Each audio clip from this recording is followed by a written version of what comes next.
On assiste ces 3 dernières années en Amérique latine à une dégradation accrue des fondamentaux démocratiques. On a d'une part une augmentation du populisme, et l'exemple emblématique c'est évidemment Bolsonaro qui se veut un dirigeant messianique qui représente directement les intérêts du peuple et donc qui va stigmatiser les garde-fous de la démocratie avec une volonté de les démanteler.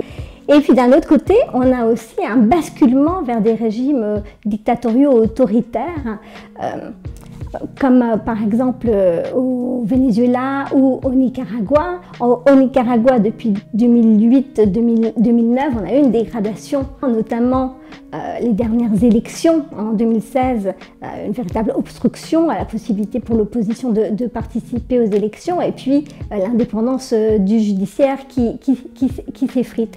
Mais c'est à l'automne 2018 où on a eu une répression d'une violence inouïe avec plus de 300 exécutions extrajudiciaires et où vraiment Ortega bascule dans la dictature.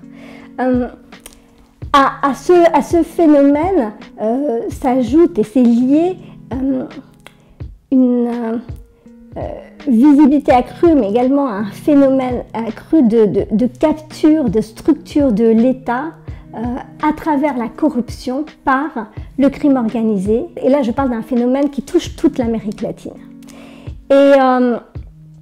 Et donc, en tant qu'FIDH, par exemple, nous avons dénoncé comment dans l'état de Coahuila, au Mexique, à la frontière avec le Texas, le cartel des Zetas avait capturé les forces publiques à travers la corruption, et donc c'était en collusion avec elles qu'étaient commis les crimes les plus atroces, et notamment la disparition forcée. Il faut se souvenir qu'aujourd'hui, au Mexique, il y a plus de 40 000 personnes qui ont disparu depuis 2006, on a plus de 250 000 homicides, et on est depuis 1 an et demi, 2 ans en train de trouver des fosses communes avec des corps non identifiés dans tous les États ou dans de nombreux États du Mexique.